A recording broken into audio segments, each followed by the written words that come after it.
மகளே உன் பொறுமை பூமிக்கே பொறுக்கலையோ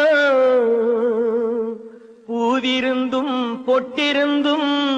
மௌனம்தான் உன் நிலையோ எங்கிருந்து உனக்கழைப்பு எப்படித்தான் வந்துவிடும் எங்களிடம் இருந்து உன்னை எந்த தெய்வம் பிரித்துவிடும் முக்கனிகள் சேர்ந்திருக்க தட்டாக இருந்தாயே மூன்று நதி கலந்திருக்க கடலாக அமைந்தாயே தியாகத்தின் உச்சியிலே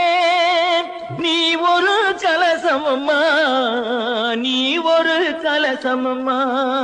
தெய்வத்தின் வாசலிலே நீ ஒரு தீபமம்மா நீ